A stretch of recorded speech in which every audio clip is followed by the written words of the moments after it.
आज की इस गहन चर्चा में हम 1206 से 1526 के बीच के दिल्ली सल्तनत के उन 320 सालों के इतिहास में गोता लगाने वाले हैं। हमारे सामने ऐतिहासिक दस्तावेजों और प्रतियोगी परीक्षाओं के नोट्स का एक बड़ा पुलिंदा है।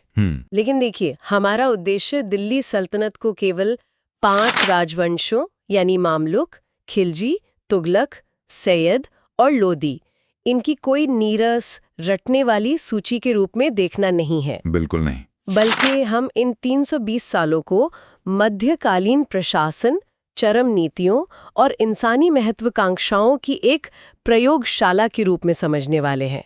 तो चलिए इसे थोड़ा विस्तार से समझते हैं। ये इतिहास की कोई आम क्लास नहीं है, बल्कि ये सत्ता और अर्थशास्त्र की एक बेहद रोमांचक कहानी है। हाँ, और इस पूरी कहानी को अगर हम एक सूत्र में पिरोएं तो ये सत्ता को मुट्ठी में जकड़ने, फिर उस पर नए नए और अजीबोगरीब प्रयोग करने और अंततः उस सत्ता के रेत की तरह हाथों से फिसल जाने की कहानी है। तो बहुत सही कहा। शुरुआती मामलुक, जिन्हें हम गुलाम वंश भी कहते हैं, उन्होंने सल्तनत की ईंटें तो रख दी थी, लेकिन प्रशासन पर असली कठोर और लोहे जैसा नियंत्रण अलाउद्दीन खिलजी के साथ शुरू हुआ, जिसका शासनकाल 1296 से 1316 तक रहा। धारों के बारे में पढ़ती हूँ तो मुझे ये पूरी तरह से एक आधुनिक टोटलिटेरियन या अधिनायकवादी अर्थव्यवस्था का मॉडल लगता है। हाँ, बिल्कुल। स्रोतों के अनुसार उसने हर एक चीज के दाम तय कर दिए थे। दिल्ली में उसने 3 अलग-अलग बाजार बना दिए थे। पहला बाजार सिर्फ अनाज के लिए था जी। दूसरा कपड़े, तेल, घी और चीनी जैसी चीजों के लिए, और तीसरा बाजार घोड़ों, मवेशियों और गुलामों के लिए था। राइट। लेकिन मेरे दिमाग में हमेशा ये सवाल आता है कि क्या ये सिस्टम सच में काम करता था या ये सब सिर्फ लोगों के मन में खौफ पैदा करने का एक तरीका था? क्योंकि कागज पर नियम बनाना अलग बात है और जमीन पर उसे लागू करना बिल्कुल अलग बात है। लेकिन देखिए, यहां जो बात सबसे दिलचस्प है वो ये है कि अलाउद्दीन खिलजी का ये पूरा सिस्टम केवल खौफ के लिए नहीं था। ये एक बहुत बड़ी भू राजनीतिक मजबूरी का नतीजा था। अच्छा। कौन सी मजबूरी? मंगोल आक्रमण। उस समय मंगोल साम्राज्य दुनिया का सबसे खतरनाक सैन्य बल था और दिल्ली सल्तनत पर उनके लगातार भयंकर हमले हो रहे थे।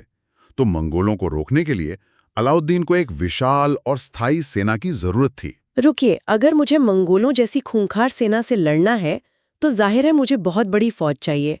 लेकिन इतनी बड़ी फौज को पालने के लिए तो राज्य का खजाना ही खाली हो जाएगा। एग्जैक्टली। अगर वो इतनी बड़ी सेना को सामान्य या उच्च वेतन देता तो राज्य का खजाना कुछ ही सालों में दिवालिया हो जाता। इसलिए उसने एक बहुत ही कठोर गणित लगाया। उसने सैनिकों का वेतन काफी कम कर दिया। अरे, लेकिन अगर मैं एक सैनिक हूँ जो अपनी जान हथेली पर रखकर मंगोलों से लड़ रही हूँ और मेरा बॉस अचानक मेरी तनख्वाह आधी कर दे, तो मैं तो बगावत कर दूंगी। उसने सैन्य विद्रोह को कैसे रोका? यहीं पर उसके बाजार सुधारों का असली मैकेनिज्म काम आता है।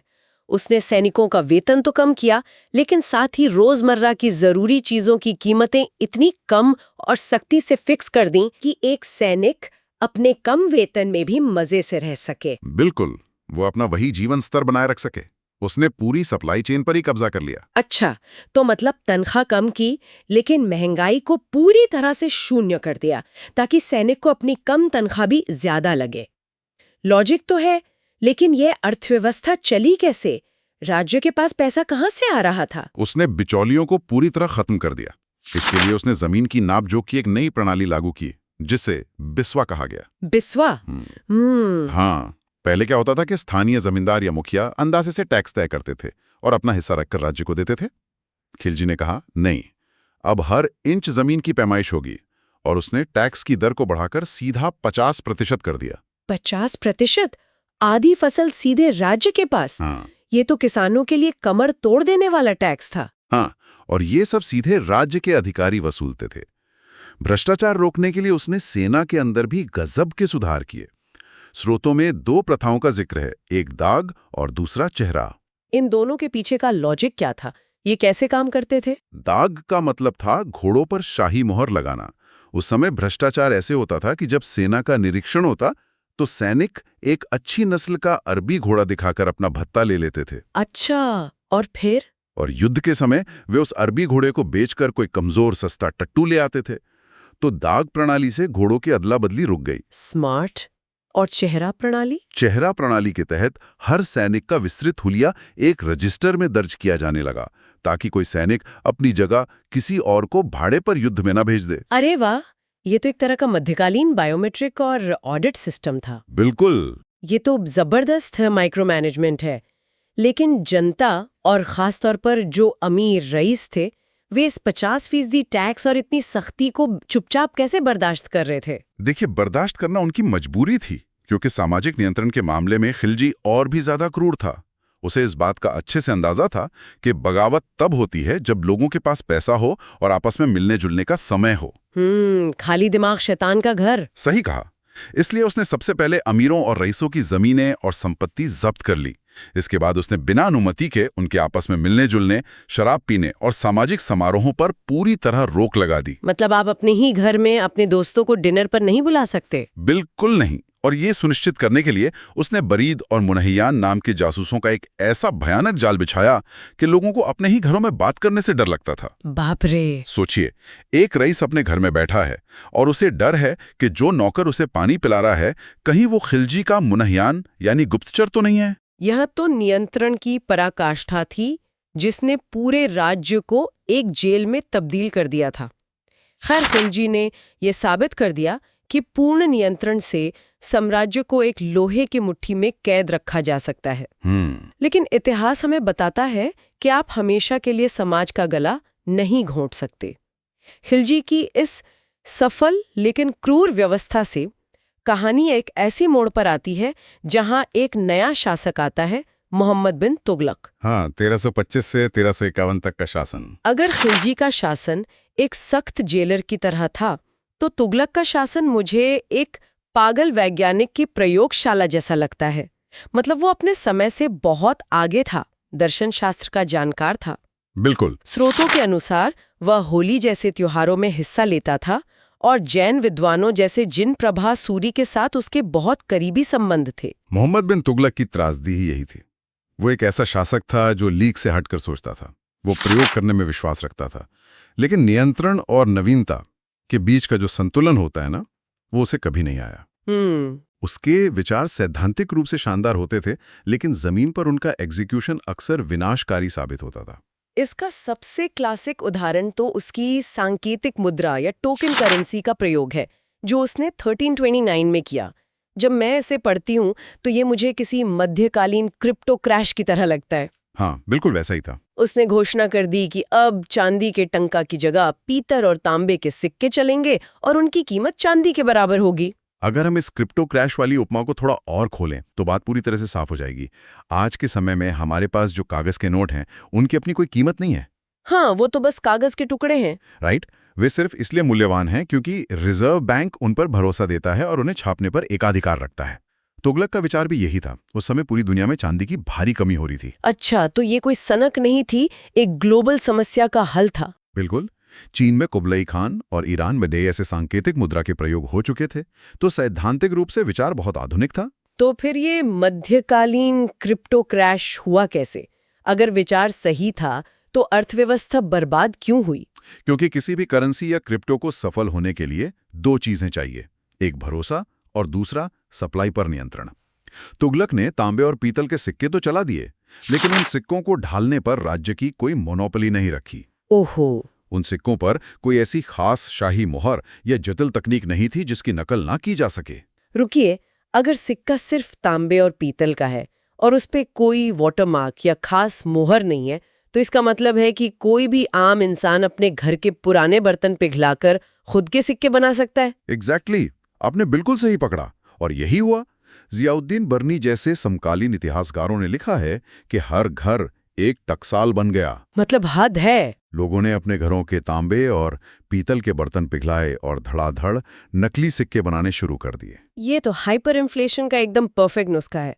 लोगों ने नकली सिक्कों का क्या किया? लोगों ने बहुत चालाकी दिखाई।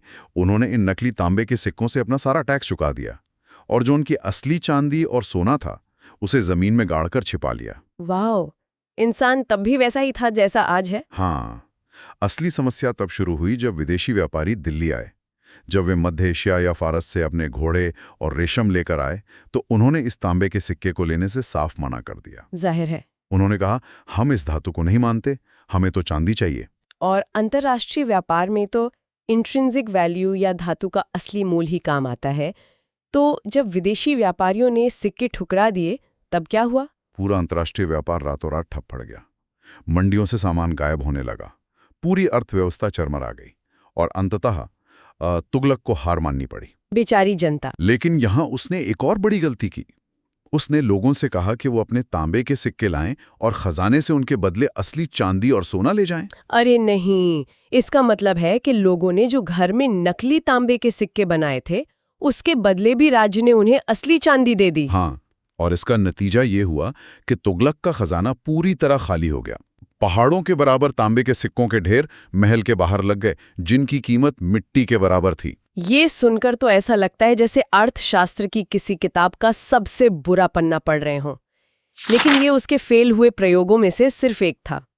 आर्थिक नीतियों के इस भयानक क्रैश के बाद उसकी भौगोलिक और सैन्य रणनीतियों ने भी साम्राज्य को बहुत नुकसान पहुंचाया। बिल्कुल। 1327 में उसने राजधानी को दिल्ली से दौलताबाद, जिसे देवगिरी भी कहा जाता था, वहां ले जाने का फैसला किया। इसका क्या तर्क था? देखिए, दौलताबाद भारत के लगभग केंद्र में था। रणनीतिक रूप से देखें तो वहां से मंगोल आक्रमणों का खतरा कम था, क्योंकि वो उत्तर पश्चिम सीमा से बहुत दूर था। लॉजिकल है। और दूसरी बात, दक्षिण भारत के जो नए राज्य जीते गए थे उन पर दिल्ली से नियंत्रण रखना बहुत मुश्किल हो रहा था। दौलताबाद से दक्षिण को संभालना ज्यादा आसान था। कागज पर तो ये रणनीति एकदम सटीक लगती है, केंद्र से पूरे देश पर नजर रखना। तो फिर ये फैसला एक ऐतिहासिक भूल कैसे बन गया? गड़बड़ इसके एग्जीक्यूशन में हुई। एक सामान्य शासक अपनी प्रशासनिक राजधानी बदलता है तो वो अपने मंत्रियों और सेना को ले जाता है। हाँ, पूरी जनता को थोड़ी ले जाता है। लेकिन तुगलक ने सिर्फ सरकारी तंत्र को नहीं, बल्कि दिल्ली की पूरी आबादी को, जिसमें सूफी, संत, विद्वान, व्यापारी, बूढ़े और बच्चे सभी शामिल थे, उन्हें दौलताबाद जाने का आदेश दे दिया। दिल्ली से दौलताबाद की दूरी लगभग 1000 किलोमीटर से ज्यादा है। 14वीं शताब्दी में 1000 किलोमीटर की पैदल यात्रा, वो भी पूरे शहर की आबादी के साथ। ये तो एक भयानक लॉजिस्टिक नाइटमेयर रहा होगा। रास्ते में खाने पीने का क्या? ये एक भयानक मानवीय त्रासदी थी। गर्मी, भूख और थकान से हजारों लोग रास्ते में ही मारे गए। जो बचे वे दौलताबाद पहुंचे, लेकिन वहां उनका मन नहीं लगा। जाहिर है, घर तो घर होता है। और सबसे बड़ी रणनीतिक विफलता ये रही कि जब तुगलक अपनी पूरी ताकत के साथ दक्षिण में था, तो उत्तर भारत पूरी तरह से मंगोलों और स्थानीय विद्रोहों के लिए खुला छूट गया। यानी आप दक्षिण बचाने गए और उत्तर आपके हाथ से निकलने लगा। बिल्कुल। और उसी दौरान दक्षिण में सेना के बीच ब्यूबोनिक प्लेग नाम की भयंकर महामारी फैल गई। उसके कई बेहतरीन कमांडर और सैनिक मारे गए। खुद तुगलक भी बुरी तरह बीमार पड़ गया। अरे बाप रे। तब जाकर उसे समझ आया कि जैसे दिल्ली में बैठकर दक्षिण पर राज नहीं हो सकता, वैसे ही दौलताबाद में बैठकर उत्तर भारत को नहीं बचाया जा सकता। और फिर उसने एक और विनाशकारी आदेश दिया, सबको वापस दिल्ली लौटने का आदेश। ये तो घाव पर नमक छिड़कने जैसा है। जो लोग जिंदा बच गए थे उन्हें फिर से 80,000 किलोमीटर के नर्क से गुजरना पड़ा, एक के बाद एक त्रासदी। हाँ, मैंने स्रोतों में पढ़ा है कि उसने कृषि क्षेत्र में भी प्रयोग किए थे। दीवान-ए-कोही नाम का एक नया कृषि विभाग बनाया था। हाँ, बिल्कुल। किसानों को सोंधर यानी कर्ज दिए गए ताकि वे बंजर जमीन को उपजाऊ बना सकें। क्या ये योजना भी उसी रास्ते पर गई? दुर्भाग्य से हाँ। यहां भी वही कहानी दोहराई गई। किसानों को कर्ज तो दिए गए, लेकिन प्रशासन इतना कमजोर हो चुका था कि भ्रष्ट अधिकारियों ने वो सारा पैसा अपनी जेब में रख लिया। मतलब करप्शन ने सब बर्बाद कर दिया। किसानों तक कुछ नहीं पहुंचा। और सबसे बड़ी विडंबना देखिए, उसी समय दोआब क्षेत्र में, जो कि गंगा और यमुना के बीच का सबसे उपजाऊ इलाका है, वहां भयंकर अकाल पड़ा। ओहो। और तुगलक के अधिकारियों ने राहत देने के बजाय उसी समय टैक्स बढ़ा दिया। अकाल के समय टैक्स बढ़ाना, ये तो सीधे सीधे बगावत को न्योता देना है। और बगावत हुई भी। किसान अपने खेत छोड़कर जंगलों में भाग गए। इसके अलावा सैन्य मोर्चे पर भी उसने बड़ी गलतियां की। खुरासान अभियान के नाम पर उसने 3,70,000 सैनिकों की एक विशाल फौज खड़ी की। 3,70,000 सैनिक 1330 के दशक में इतनी बड़ी फौज को खिलाना और उनका रखरखाव करना कैसे संभव था? उसने उन्हें 1 साल का वेतन एडवांस में दे दिया। लेकिन कुछ महीनों बाद मध्य एशिया के भू राजनीतिक हालात बदल गए और उसे लगा कि अब युद्ध की जरूरत नहीं है। तो उसने बिना कोई युद्ध लड़े उस पूरी सेना को भंग कर दिया।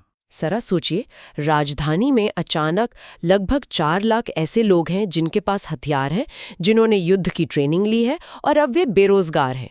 ये तो समाज में अराजकता फैलाने का सबसे सीधा तरीका है। और इसी सेना के कुछ हिस्से को उसने कराची अभियान के लिए हिमालय के कांगड़ा क्षेत्र में भेज दिया। लेकिन मौसम और पहाड़ियों की भौगोलिक जानकारी न होने के कारण बारिश और ठंड में पूरी की पूरी सेना वहां तबाह हो गई। ये तो मतलब एक के बाद एक ब्लंडर। ये सब हमें क्या बताता है? ये दिखाता है कि बिना सही प्रशासन, सही सोचना और जमीनी समझ के आपके सपने कितने भी बड़े और दूरदर्शी क्यों ना हो, वो एक विशाल साम्राज्य को भी तोड़ सकते हैं। और इसका असर साफ दिखा। मोहम्मद बिन तुगलक के शासनकाल के अंत तक और उसके उत्तराधिकारी फिरोज शाह तुगलक के बाद साम्राज्य अंदर से पूरी तरह खोखला हो चुका था। और फिर 1398 में तैमूर का विनाशकारी आक्रमण हुआ। हाँ, जिसने रही सही कसर भी पूरी कर दी, जिसने दिल्ली सल्तनत की बची खुची कमर भी तोड़ दी। इसी खंडर और तबाही के बीच से हमारा अंतिम और सबसे अजीब चरण उभरता है, सैयद वंश। 1414 से 1451 का समय। यहां एक बात और भी ज्यादा दिलचस्प हो जाती है कि इस वंश का संस्थापक खिज़्र खान, जिसने दिल्ली की गद्दी पर कब्जा किया, उसने कभी खुद को सुल्तान कहा ही नहीं। ये दिल्ली सल्तनत के इतिहास की एक बहुत ही अनोखी स्थिति थी। खिज़्र खां पहले मुल्तान का गवर्नर था। जब तैमूर ने दिल्ली पर कत्लेआम मचाया और वापस समरकंद लौटा, तो उसने खिज़्र खान को अपना प्रतिनिधि नियुक्त कर दिया। अच्छा, तो वो तैमूर के नाम पर राज कर रहा था। इसलिए जब खिज़्र खान ने दिल्ली पर कब्जा किया, तो उसने सुल्तान की उपाधि लेने के बजाय खुद को रैयत-ए-आला, यानी एक प्रतिनिधि या जनता का मुखिया कहा। उसने तैमूर और उसके उत्तराधिकारी शाहरुख के नाम के ही सिक्के चलाए। हमारे स्रोतों में ये भी बताया गया है कि उन्होंने पैगंबर मोहम्मद के वंशज होने का दावा किया, इसीलिए इस वंश को सैयद कहा जाता है। लेकिन मेरा सवाल ये है कि क्या सिर्फ एक महान वंशावली या कोई फैंसी टाइटल एक साम्राज्य को बचाने के काम आ सकता है? यह एक बहुत महत्वपूर्ण सवाल है और इसका जवाब है बिल्कुल नहीं। सत्ता केवल एक महान वंशावली या पुराने गौरव के सहारे नहीं चल सकती। साम्राज्य चलाने के लिए जमीनी ताकत और प्रशासनिक मैकेनिज्म चाहिए, जो सैयदों के पास था ही नहीं। खिज़्र खान का शासन मुश्किल से दिल्ली और उसके आसपास के कुछ 100 मील तक ही सीमित था। उसके आसपास के तमाम इलाके, जौनपुर, मालवा, गुजरात, सब आजाद होकर अपने अलग राज्य बन चुके थे। तो दिल्ली का सुल्तान, जो कभी खिलजी के समय में पूरे भारत पर खौफ पैदा करता था, वो अब सिर्फ एक छोटे से इलाके का जमींदार बनकर रह गया था। सही मायने में, हाँ। खिज़्र खां के उत्तराधिकारी जैसे मुबारक शाह और मोहम्मद शाह इतने कमजोर थे कि उनका ज्यादातर समय आसपास के छोटे मोटे जमींदारों और बागियों से टैक्स वसूलने के लिए छोटे मोटे हमले करने में ही बीतता था। मतलब सर्वाइवल मोड में थे। बिल्कुल, वे साम्राज्य का विस्तार तो दूर, अपनी बची हुई जमीन भी नहीं संभाल पा रहे थे। ये तो बहुत दयनीय स्थिति है। एक ऐसा साम्राज्य जो कभी अलाउद्दीन खिलजी के समय में दक्षिण भारत के सुदूर हिस्सों तक फैला था, वो अब सिर्फ दिल्ली के कुछ मोहल्लों तक सिमट गया था। और मैंने पढ़ा है कि इसका अंत भी उतना ही अजीब और शक्तिहीन था। अंतिम सैयद शासक अलाउद्दीन आलम शाह, उसने तो बिना लड़े ही सत्ता छोड़ दी। हाँ, अलाउद्दीन आलम शाह इतना शक्तिहीन और महत्वाकांक्षा से खाली था कि 1451 में जब अफगान सरदार बहलोल लोदी ने दिल्ली पर दबाव बनाया, तो आलम शाह ने खुद ही अपनी सत्ता उसे सौंप दी और आराम से बदायूं जाकर रहने लगा। मतलब वो बस गद्दी छोड़ के चला गया बिना किसी युद्ध के। जी हाँ। एक साम्राज्य का ऐसा शांतिपूर्ण और आत्मसमर्पण वाला अंत इतिहास में शायद ही कहीं और देखने को मिलता हो। कमजोर नेतृत्व और विजन की कमी कैसे एक विशाल साम्राज्य को ताश के पत्तों की तरह ढा सकती है, सैयद वंश इसका सबसे ज्वलंत उदाहरण है। तो 320 वर्षों के इस सफर को अगर हम समेटें, तो ये किसी पेंडुलम की तरह नजर आता है। एक तरफ अलाउद्दीन खिलजी था, जिसके पास कोई बड़े नवीन विचार नहीं थे, लेकिन उसका नियंत्रण और खौफ इतना अचूक था कि उसने मंगोलों को रोक दिया और साम्राज्य को एक लोहे के सांचे में ढाल दिया। सही का। दूसरी तरफ मोहम्मद बिन तुगलक था, जिसके विचार अपने समय से सदियों आगे थे, लेकिन उसके अराजक नवाचारों और कमजोर प्रशासनिक पकड़ ने साम्राज्य की जड़ें खोद दी। और अंत में सैयद वंश, जहां ना तो खिलजी जैसा नियंत्रण बचा था और ना ही तुगलक जैसा कोई नवाचार, सिर्फ पूर्ण शक्तिहीनता और एक खोखला ढांचा रह गया था। बिल्कुल, इसीलिए हम इसे केवल राजवंशों की सूची नहीं, बल्कि इतिहास की एक प्रयोगशाला कहते हैं। यहाँ हर तरह का राजनीतिक और प्रशासनिक प्रयोग किया गया और हर प्रयोग के अपने भयानक जमीनी परिणाम रहे जिसने लाखों लोगों की जिंदगी को प्रभावित किया। तो इस सब का असल मतलब क्या है? इस पूरी चर्चा के अंत में एक ऐसा विचार है जिस पर सबको खुद सोचना चाहिए। जरा कल्पना कीजिए, अगर मोहम्मद बिन तुगलक आज के समय में शासन कर रहा होता। ये एक दिलचस्प ख्याल है। मान लीजिए उसके पास डिजिटल बैंकिंग और आधुनिक संचार व्यवस्था होती, जिससे वो दौलताबाद में बैठकर भी दिल्ली के हर मोहल्ले की पल पल की खबर रख सकता। तो क्या उसके प्रयोग सफल हो जाते? यही तो सवाल है। क्या इतिहास उसे एक पागल राजा की बजाय एक महान दूरदर्शी के रूप में याद करता? सोचने वाली बात यह है कि क्या इतिहास में सफलता केवल एक सही विचार होने पर निर्भर करती है, या उस विचार को हकीकत बनाने के लिए सही तकनीक और सही समय का होना उससे भी बड़ा फैक्टर है? अगली बार जब इतिहास के पन्ने पलटे तो इस नजरिए से जरूर सोचिएगा। तो मिलते हैं अगले वीडियो में। हाँ, तब तक पढ़ते रहो, बढ़ते रहो।